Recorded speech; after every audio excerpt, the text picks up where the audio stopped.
Political polls can provide invaluable information for campaigns, journalists, and pundits. But it's best to take your polls with a grain of salt. Will Miller is a political science professor at Southeast Missouri State University, and he's an expert in polling. Dr. Miller, thank you so much for coming by to talk with us. Absolutely, glad to be here.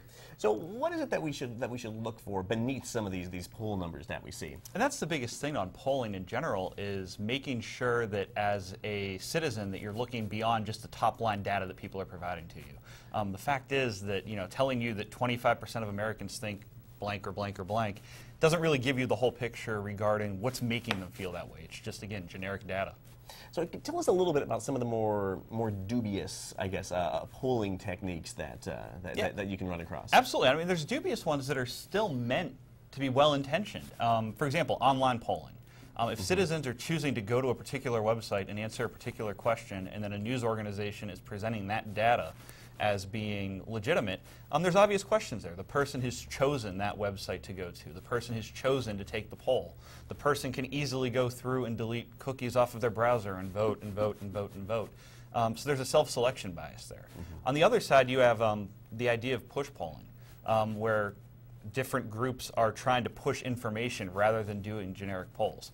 That might be presenting hypotheticals and asking citizens how do they feel, to do nothing else but actually determine what they would do, or to try to plant a seed of possibly bad information that can then impact what people think. Okay, could you give us an example of what a push-pull question, for example? Yeah, there was push polling. If you look at the Bush-McCain Republican primary the first go-around, there were push polls in South Carolina there asking about citizen attitudes if John McCain were to have an illegitimate child with certain people within the state. Again, nothing true, just asking a hypothetical, but what the real goal of that poll was to plant the seed of information that John McCain is having illegitimate children with, again, in South Carolina, the racial undertones with African-American women, which just was an attack to try to lower his numbers when he was looking good.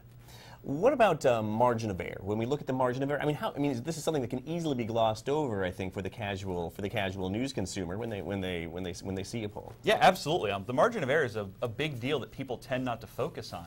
If you look at results today and maybe they say that somebody is at 43% and somebody else is at 39%, to the casual observer, somebody's up 4 points. If you look at the margin of error, however, and see that there's a 5% margin of error, that person could be up 4 points or they could be down almost 6.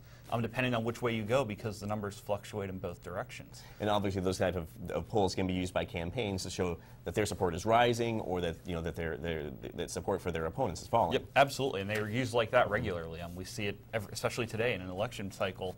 You see it daily in the news, how people are doing. A 1% jump overnight is absolutely meaningless. A 15% jump overnight, there's clearly something going on there outside of the margin of error. Tell us a little bit about sampling bias. The first thing that I can think of is that a lot of the telephone polls come to landlines, but not to cell phones. Yeah. And is that introducing an immediate bias into some of these telephone polls that we've all gotten in this election campaign? Yeah, there's a lot of biases related to phones polls. We have polls in the field right now in Cape County where you can see the bias coming out. First of all, without having cell phone numbers loaded, and cell phone numbers are more expensive. So they do cost more for an organization to use them. But beyond just the cell phones, the other types of biases that nobody thinks about is most polls are done to a household. So if you're asking somebody about voting, they may call and ask for you or your wife. But they will never call and ask for you and your wife, despite the fact that you could both vote on a particular issue. So that introduces a bias in and of itself, where if you have a household with 6 voting adults, only one of you is introduced to the poll to begin with. And then the other thing also, if you go back in history, the Literary Digest poll is the one that everybody always points to, where if you choose a bad sample, it can completely change your results.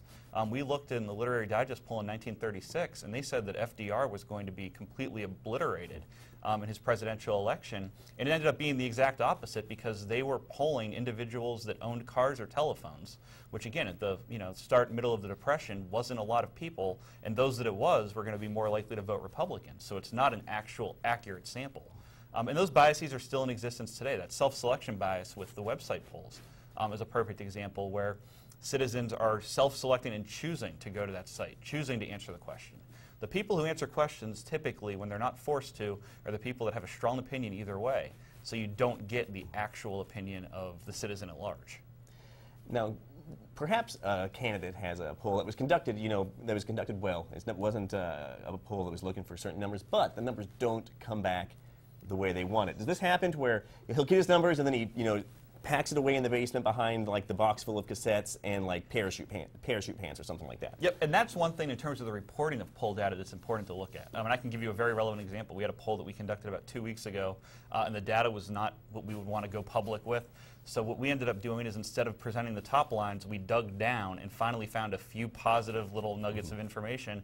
And instead of releasing the whole poll, we just focused on those 3 or 4 positives we could draw out, which basically means, this very specific demographic, this gender, this age, this race, they found this person a little bit more favorable, even though if you looked at the total numbers, you'd see a very different picture. So again, if news sources are telling you those very specific bits, it normally means the top line has some issue that they're not happy with. For the voter, for somebody that's called up, on their telephone, somebody wants to conduct a poll, what are some of the warning flags that folks should be wary of, that this might not be the most truthful poll? There's a few different things to really look at. Most legitimate public opinion polls being done by politicians or candidate groups are going to use reputable firms. Typically, they'll start with the firm name, where the firm's located. They'll typically ask for an individual versus asking for some random person within the household.